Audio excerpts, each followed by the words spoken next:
cara beternak ayam kampung dengan modal tipis, kita harus menguasai dua aspek ini supaya mendapatkan keuntungan. Assalamualaikum warahmatullahi wabarakatuh, sedulur peternak sekalian dimanapun berada. Semoga Allah memberikan kita kesehatan, kekuatan untuk taat kepadanya dalam setiap saat dan keadaan. Beternak ayam kampung ini merupakan salah satu pilihan usaha sampingan, bahkan menjadi usaha pokok yang mudah dan tidak memerlukan biaya banyak.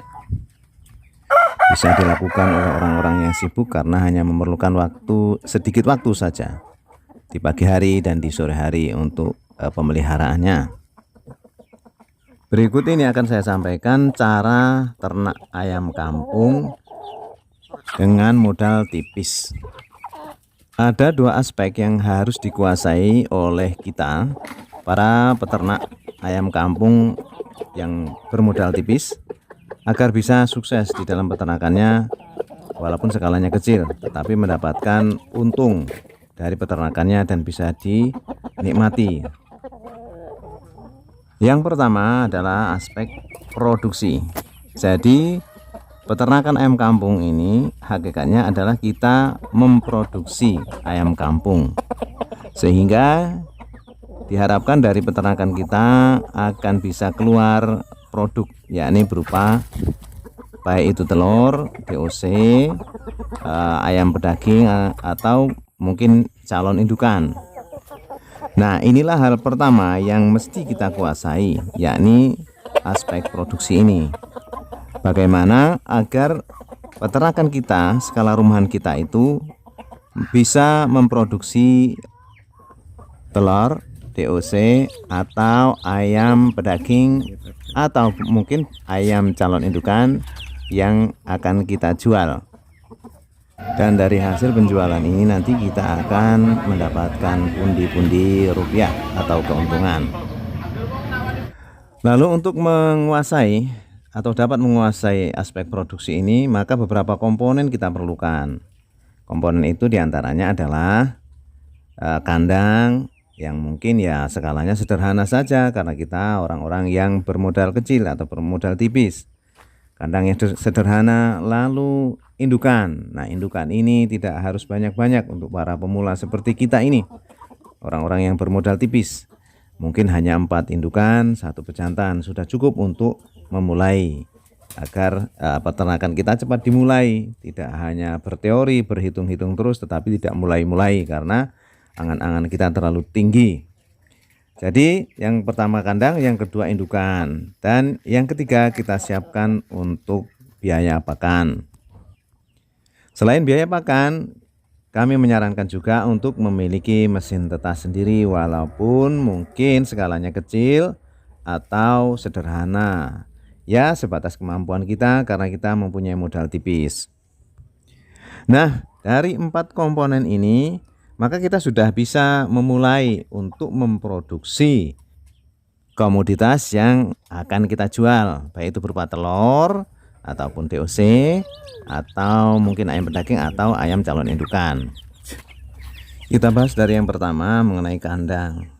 Seperti peternakan di tempat kami, peternakan kreatif ini, kami hanya memanfaatkan kandang yang sangat sederhana. Ini pun kandang yang sudah lama karena ini adalah kandang bekas kelinci yang kami buat dulu mungkin 2 tahun yang lalu. Nah, ini kandang ini maka saya sarankan kepada dulur-dulur tidak usah terlalu muluk-muluk untuk memikirkan kandang. Pernah ada sedulur yang komen, bagaimana kandang kok modalnya tidak dihitung, padahal kandang kan besar modalnya. Nah, maka saya sarankan manfaatkanlah tempat-tempat yang ada di belakang rumah dulur-dulur atau di samping rumah yang bisa dibuat untuk tempat berteduh ayam-ayam kita. Yang penting ayam-ayam kita itu kalau pas hujan ada tempat berteduh dan bisa bermain di sekitar situ. Tetapi saya sarankan juga jangan diumbar karena ini sangat beresiko tentang kesehatannya dan tentang beresiko terhadap keturunannya nanti, karena keturunannya tidak murni sebagaimana yang kita harapkan. Jadi syarat kandang untuk indukan yakni tidak kehujanan itu sudah cukup. Komponen produksi yang kedua adalah indukan. Nah, indukan ini saya sarankan tidak usah banyak-banyak dulu. Kalau memang kita memang orang-orang seperti saya lah ya, yang modalnya kecil, modal tipis, maka carilah 4 indukan, 1 bejantan, itu sudah cukup untuk permulaan. Nah, tetapi saran saya, carilah indukan yang produktif, yang produksi telurnya tinggi dan ayamnya cepat besar. Nah, ini macam-macam jenisnya ini. Ya, tergantung dari apa yang bisa didapatkan oleh dulur-dulur dan bisa laku di pasaran dengan harga yang baik. Contoh-contoh ayam yang mempunyai produksi baik diantaranya adalah ayam KUB, ayam Yudhistira, lalu ayam Inhu, dan mungkin banyak ayam-ayam yang lainnya ya, yang dia cepat besar dan produksi telurnya banyak. Silahkanlah dulur-dulur mencari referensi ayam apa yang kira-kira nanti berkenan di hati, cocok lah gitu ya. Jadi cocok di hati apa yang akan kita pelihara, nah baru kita tentukan. Dan jangan lupa untuk memilih indukan ini juga harus survei dulu di pasaran. Tetapi sudah saya sampaikan berulang kali, kalau kita ingin mendapatkan untung, jangan memilih ayam kampung asli atau yang penting saya ternak ayam kampung, karena itu akan menyebabkan kita mengalami kerugian ya, karena produktivitasnya yang terlalu rendah, lalu besarnya juga lama, maka kita sulit untuk mendapatkan hasil dari ayam kampung asli ini. Carilah ayam-ayam varietas baru yang berkualitas baik, jangan buru-buru kalau belum dapat. Tidak, yang penting saya beli ayam kampung dulu lah, yang penting tidak usah seperti itu, tidak usah buru-buru. Cari ayam yang baik ya, jangan ayam kampung asli, agar supaya kita dapat hasil.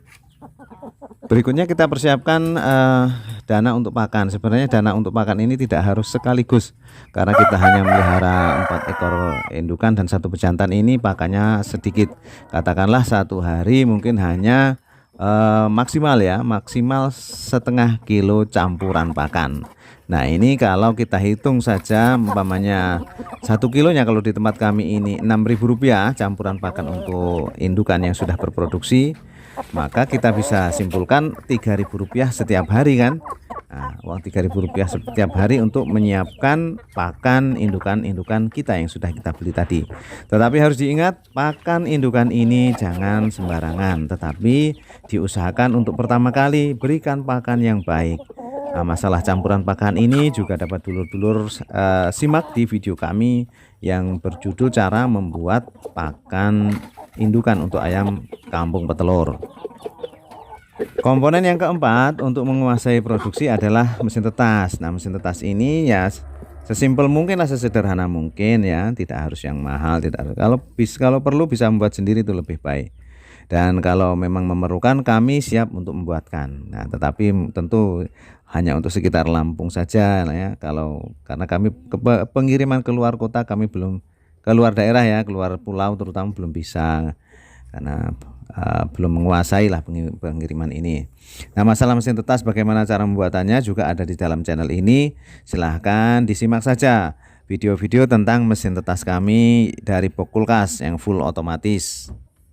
Ada sekitar 4 video di channel ini yang bisa disimak untuk bagaimana cara membuatnya.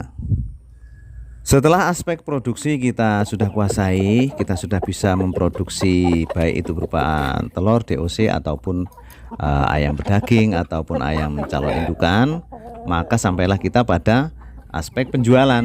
Nah, ini biasanya banyak sekali para peternak yang bisa memproduksi ayam tetapi penjualannya bermasalah. Tapi sebenarnya kalau untuk ayam kampung atau ayam KUB yang pernah kami alami, penjualannya tidak ada masalah, dan penjualan ini sama dengan penjualan ayam kampung kalau di daerah kami. Mudah-mudahan di daerah dulur-dulur juga penjualannya harganya sama dengan ayam kampung. Trik kami selama ini untuk menguasai penjualan dari produk kami ayam KUB itu sangat mudah ya. Pertama dulu ketika kami mulai mempunyai hasil produksi, kami pasarkan, kami tawarkan melalui grup di FB atau Facebook.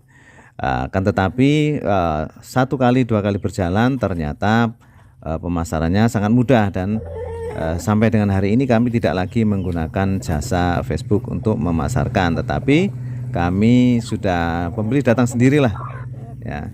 Dan untuk dulur-dulur, kami mempunyai nasihat seperti ini ya. Jadi pemasaran ayam kampung atau ayam KUB ini kita ngalir saja dengan keadaan. Jadi tidak harus dipasarkan berbentuk DOC seperti tempat kami ya. Tidak harus juga bentuk telur, tetapi mana yang lakulah di situ ya.